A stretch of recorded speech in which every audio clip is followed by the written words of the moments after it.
अस्सलामुअलैकुम। अच्छा, आज मैं आपको बहुत अहम बात बताने वाला हूँ। कुछ अहम बातें हैं ब्रीडिंग सीज़न के हवाले से कि जो मसाइल फ़ेस करने पड़ते हैं। इसके हवाले से मेरे पास कॉल्स भी आ जाती हैं, मैसेजेस भी आ जाते हैं लोगों के, तो वो पूछते हैं मुझसे कि भाई हम क्या करें। तो उनके साथ जो अचानक से हो जाने वाले हादसा या फिर जो ना आहिस्ता आहिस्ता हो जाने वाले मसाइल जो उनको नज़र नहीं आते, लेकिन एकदम से उनके जब बर्ड्स उनके सामने आते हैं बीमारी की सूरत में या मसाइल की सूरत में, या फिर अक्सर आपने देखा होगा कि वो उनका जिस्म, मतलब ये कि उनकी गर्दन टेढ़ी हो जाती है। आपने देखा होगा हाथ पैर टेढ़े हो जाते हैं। ये भी आपने अक्सर देखा होगा, अचानक से ना ऐसा होना शुरू हो जाता है। तो मैंने सोचा क्यों ना इस पर एक वीडियो बना दी जाए। मैं लोगों को बताता तो हूँ अपनी पर्सनल पर, लेकिन फिर भी मैंने सोचा क्यों ना एक वीडियो बना दी जाए जिसमें पूरे सब लोगों को इसमें आसानी हो। जो ब्रीडर हजरात हैं, जो आने वाला जो हमारा ब्रीडर है 23 और 24 का इंशाल्लाह, तो वो अल्लाह पाक के करम से अच्छा गुजरे। तो इस हवाले से बस मैंने आज कुछ आपको बातें इसमें बतानी है कि क्या क्या वजूहात हो सकती हैं उनमें, और उन वजूहातों के अंदर हम उससे निपटा कैसे जा सकता है। तो उसके लिए भी मैं आपको कुछ प्रोडक्ट जो मैं आपको बताऊंगा। तो इंशाल्लाह अल्लाह ने चाहा तो ज़रूर मैं आपको इस वीडियो में अच्छी तरीके से समझा पाऊँगा। इनके पहले मसाइल आपको बताता हूँ, फिर इनका इंशाल्लाह ताला हल भी ढूँढेंगे, ठीक है। तो अच्छा, सबसे पहले जो हमारा एक ब्रीडिंग सीज़न में मसला जो आता है हमारे बर्ड्स को, तो वो जोड़ों का दर्द, ठीक है ना। अमूमन ऐसा मसला होता है कि वो जोड़ों का दर्द हो जाता है, क्योंकि ज़ाहिर सी बात है देखिए ब्रीडिंग सीज़न में एक फ़ीमेल होती है और मेल। तो फीमेल माशाल्लाह से ब्रीड कर करके लोग, क्योंकि आजकल लोग कमर्शियल आइटम पे ब्रीड लेते हैं। कोई 6 लेता है, कोई 5 लेता है, कोई 7 लेता है, ठीक है ना। तो इसमें ब्रीड जो फीमेल होती है हमारी ब्रीडिंग सीज़न में, वो काफ़ी ज़्यादा वीक पड़ जाती है, ठीक है ना। और जो मैं आपको बताने वाला हूँ इसका हल भी, तो वो आप नॉर्मल में भी दे सकते हैं। तो ब्रीडिंग सीज़न के अंदर इनमें काफ़ी ज़्यादा मसाइल पैदा होने शुरू हो, जैसे कि जोड़ों का दर्द, इनका विंग्स में दर्द हो जाता है, पैरों में दर्द हो जाता है, जिससे कभी कभी इनके पेट टांगें टेढ़ी भी हो जाती हैं, गर्दन भी टेढ़ी हो जाती है। अच्छा, ये इस मसाइल होते हैं। और एक दूसरा मसला ये होता है कि चर्बी का लग जाना। अमूमन लोग कहते हैं, अक्सर लोगों के यही मैसेजेस आ रहे होते हैं, आप फ़ोन पर पूछ रहे होते हैं, यार हमारे बर्ड्स को चर्बी लग गई, हमारी बर्ड्स मटकी में बैठी हुई थी, बैठे बैठे उसको चर्बी लग गई, वो तो अंडों पर बैठी हुई थी, हम समझे कि अंडे फर्टाइल हैं, वो फर्टाइल नहीं थे, उनको बैठे बैठे उनको चर्बी लग गई। तो काफ़ी सारी वजूहात होती हैं। और उसके बाद जैसे कि जिस्म में फ़ैट, यानी कि जो ख़राब हमारी चर्बी होती है, जो फ़ैट होता है हमारा, यानी कि ख़राब जो परिंदे के अंदर जो ख़राब फ़ैट होता है वो ज़्यादा हो जाता है, ठीक है ना। ज़्यादा होने की वजह से वो उड़ भी नहीं पाती है, क्योंकि वो एक ही जगह बैठे रहती है, उससे वो फ़ैट और बढ़ता रहता है, ठीक है। तो ये भी हमें नुकसान झेलना पड़ता है, उसका बड़ा मुश्किलात हो जाती है ब्रीडिंग सीज़न में, क्योंकि ब्रीडिंग सीज़न मेन होता है जिसमें हमारा पूरा साल का निचोड़ होता है। अच्छा, उसके बाद जो है ना हमारे अंडे और अंडों में प्रॉब्लम होती है। अंडे फर्टाइल नहीं हो पाते। फर्टाइल होते हैं तो उनका जो विंग्स होती है अंदर की, वो मजबूत नहीं होती, उनकी जो जर्दी होती है उनके अंदर एक ताकत नहीं होती, वो फट जाती है, ठीक है। अमूमन ऐसा भी होता है। और फिर उनके बच्चों में भी मसाइल होते हैं। बच्चे यानी कि कंडम निकलते हैं। कंडम से मुराद के जैसे कि बेरौनक होते हैं, और उनके अंदर कोई शार्पनेस नहीं होती, उनके परों में कोई शार्पनेस नहीं होती, और उनके साइज़ छोटे हो जाते हैं, और उनकी कभी टांगें टेढ़ी होती हैं तो कभी टांगें चिढ़ जाती हैं, ऐसा भी अमूमन होता है, ठीक है। कभी चोंच आपने देखा होगा कि अंदर की तरफ तो वो ऊपर की तरफ निकल जाती है। तो काफ़ी ज़्यादा मसाइल इसमें। सबसे मेन हमारा जो मसाइल होता है वो हमारे बच्चों का छोटा होना शुरू हो जाता है, ठीक है।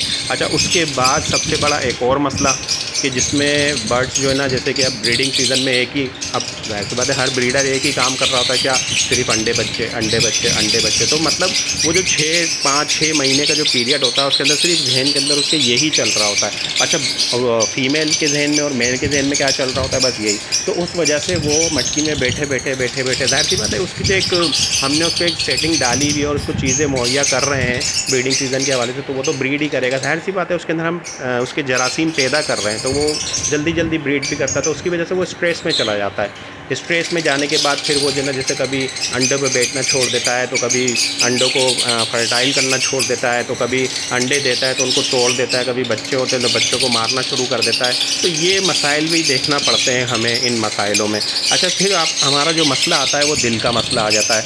अच्छा, आपने अमूमन देखा होगा कि अमूमन जो है ना ऐसा होता है कि बर्ड्स हंडिया में बैठा हुआ था, या फिर बॉक्स में बैठा हुआ था। अच्छा, हम समझ रहे होते हैं एज अ ब्रीडर हजरात, लोग जो समझ रहे होते हैं कि यार अंडे पर बैठी हुई है, इसको छेड़ो नहीं। हमें क्या मालूम कि अंदर उसके साथ क्या सिचुएशन हो गई, उसके साथ क्या मसला पैदा हो गया, उसके साथ क्या मर्ज़ था, ठीक है ना, हमें मालूम ही नहीं है। और हम जब देखते हैं, जब उसमें चींटियाँ लग जाती हैं, अंडे ख़राब हो जाते हैं, अगर बच्चा भी एक आध निकल जाए तो वो भी बेचारा मर जाता है, तब हम जाकर उसको देखते हैं और देखते हैं तो वो मरी भी होती है।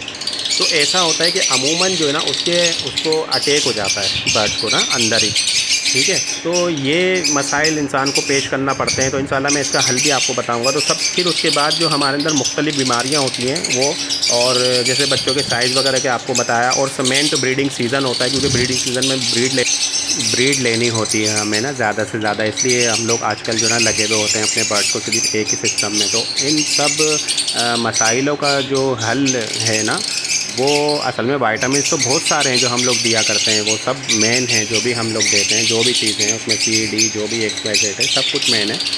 अच्छा, ये जो विटामिन है ना जिसकी मैं बात कर रहा हूँ, तो हमें इसकी कमी को लाजमी अपने बर्ड्स में पूरा रखना है, ताकि वो पूरे विटामिन्स रहेंगे उनके अंदर, कोशिश करेंगे हम लोग करने की, तो उससे उनको ब्रीडिंग सीज़न में आसानी होगी। तो वो कौन सा विटामिन है? वो तो विटामिन है ई, ठीक है। आप लोगों ने देखा होगा अमूमन कि हम लोग जो है ना बर्ड्स के जो सीड में है, अब मैं आपको इसका हल बता रहा हूँ, मतलब ये किस किस चीज़ में होता है, मुख्तसर चीज़ें मैं आपको बता रहा हूँ, बाकी सब तो नहीं बता रहा मैं, ताकि वीडियो हमारी छोटी हो जाए। तो सबसे मेन जो ये होता है ना, हमारा सूरजमुखी का जो बीज होता है, हमारा जो बर्ड्स के जो परिंदों के शौक पर जो मौजूद होता है, सूरजमुखी काला वाला जो मैं आपको वो जो बीज होता है, वो एक विटामिन का बेहतरीन सोर्स होता है ई का, ठीक है। वो हमारे बर्ड्स को लाजमी दिया जाए। देखिए, नॉर्मल गर्म मौसम में तो नहीं, गर्म मौसम में आप नॉर्मल तरीके से दे सकते हैं, लाइटली बिल्कुल हल्का फुल्का दे सकते हैं, लेकिन ब्रीडिंग सीज़न में आप लाजमी दिया करें अपने बर्ड्स को ये जो बीज है। अच्छा, दूसरी हम बात करेंगे, वो हम बात करेंगे गेहूं की। तो गेहूं भी आप अपने बर्ड्स को, जैसे सॉ फूड होता है, सॉ फूड में आप लोग सॉ फूड बनाकर देते हैं, तो उसमें जो है ना हम लोग गेहूं का इस्तेमाल अपने बर्ड्स के लिए एक अच्छा उसके अंदर क्वांटिटी में एक गेहूं का इस्तेमाल रखें, ताकि उनको इससे भी विटामिन ई की कमी का जो सामना है वो उसको पूरा कर सके गेहूं के हवाले से, ठीक है ना। ये छोटी छोटी चीज़ें जो हम पूरा कर सकते हैं इन चीज़ों से। तो फिर उसके बाद जो हम ले लेते हैं वो है हमारा पालक एक बेहतरीन सोर्स है, और विटामिन ई का बेहतरीन ज़बरदस्त एक ख़जाना है, तो वो भी आप ले सकते हैं। उसके बाद हमारा जो आता है वो ब्रोकली आता है, ठीक है ना। ब्रोकली आता है जो ग्रीन कलर की हमारी गोभी होती है, जैसे हमारी वाइट कलर की गोभी होती है, इस तरीके से ग्रीन कलर की गोभी होती है। मैं पिक्चर भी इसके ऊपर साथ साथ इसलिए मेंशन कर रहा हूँ, लगा रहा हूँ आप लोगों के लिए, ठीक है, ताकि आप लोगों को आसानी हो, अगर परचेज़ करनी हो तो उसमें भी आसानी हो। तो उसके बाद जो हमारा सोर्स आता है, पहले के लोग जैसे कि हमारे मछली का तेल भी यूज़ करा करते थे, काफ़ी सारे लोग अमूमन ऐसा करते थे। मैं आपको बताऊं इस बारे में कि मछली के तेल के हवाले से तो मैं खुद देखा मैंने कि वो अपने दाना लेते थे, ठीक है ना। जैसे वो दाना बनाते थे, तो वो दाना बनाने के बाद वो क्या करते थे, वो मछली का तेल अपने हाथ पर हथेलियों पर लेके, अपने हथेलियों पर मसल के उसको अच्छे से, यानी कि उसका एक लेप बन जाता था उनकी हथेली पे। उसके बाद वो दाने के अंदर उसको मिक्स कर देते, जैसे कि मिसाल के तौर पे जैसे 1 किलो दाना वो ले लेते थे, 1 किलो दाने के अंदर अपने हाथ के ऊपर लगाया और उन्होंने उसके ऊपर सबके ऊपर मसल दिया, जैसे कि हम आपस में मसल नहीं लेते हाथ को, इस तरह से वो दाने के अंदर अपने हाथों को मसल देते ताकि वो उसके ऊपर चिपक जाता है, ठीक है। तो इसी तरीके से अगर आप मछली का तेल नहीं लेना चाहते हैं तो जैतून का तेल ले सकते हैं। जैतून के तेल भी बेहतरीन विटामिन ई होता है इसके अंदर, तो वो भी आप ले सकते हैं। जैसे मैंने आपको ये तरीका बताया पुराने लोगों का, तो इसी तरीके से आप यूज़ कर सकते हैं और उसको बेहतरीन है खुराक में उनको मिला कर दें, ज़बरदस्त है। उसके बाद जो हमारा आता है, यानी कि जो फौरी यानी कि लोग काम करते हैं, क्योंकि ज़ाहिर सी बात है, देखें ये तो हमारा एक वो ऑर्गेनिक चीज़ें हैं, मतलब ये काम करती हैं, थोड़ा टाइम लेती हैं लेकिन प्रॉपर्ली काम करती हैं, इससे नुकसानात भी आपको कोई भी नहीं होते। उसके बाद अगर प्रॉपर और फौरी भी काम करने हों तो उसके लिए हमारा ईरियोन के कैप्सूल मिलते हैं, जिसमें 200 भी मिलता है और जिसमें 400 भी मिलता है, ठीक है ना। उसमें 600 भी मिलता है, तो आप 200 वाला ले लें। 200 वाले को आप दाने में उसको मिक्स करके और फिर उनको दें, जैसे कि मैंने आपको भी बताया, इसी तरीके से आप उनको इस्तेमाल करवाएं, ठीक है ना। तो बस ये चंद चीज़ें हैं, बाकी मैं वीडियो को और भी ज़्यादा वीडियो में आपको चीज़ें बता सकता हूँ, लेकिन वीडियो काफ़ी ज़्यादा लंबी हो जाती है, तो फिर लोगों को एतराज़ भी होता है कि आप वीडियो थोड़ी छोटी बनाएं।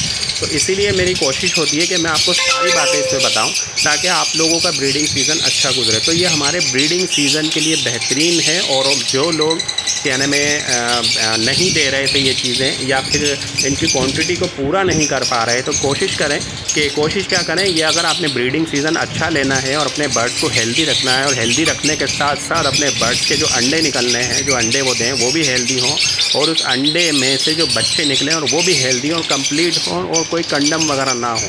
तो इस हवाले से आपने ये ब्रीडिंग सीज़न के अंदर लाजमी यूज़ करा लें, बल्कि इनको शुरू कर दें इन चीज़ों को देने के लिए ना, ठीक है। जिस तरीके से भी मैंने आपको बहुत सारी चीज़ें बताई हैं, थोड़ी थोड़ी सोर्सेज से आप जो भी ले सकते हैं, कहीं से भी ले सकते हैं, किसी तरीके से भी आप उनको विटामिन ई भी लाजमी दें, ठीक है, अगर अपने बर्ड्स को मसाइल से दूर रखना है। तो उम्मीद करता हूँ आपको वीडियो पसंद आई होगी। तो पसंद आए तो लाइक, शेयर, सब्सक्राइब, बेल आई बटन को दबाना ना भूलिएगा इन्फॉर्मेटिव वीडियो के लिए। मिलते हैं नेक्स्ट वीडियो में इन्फॉर्मेशन के साथ इंशाअल्लाह ताला। अस्सलाम वालेकुम।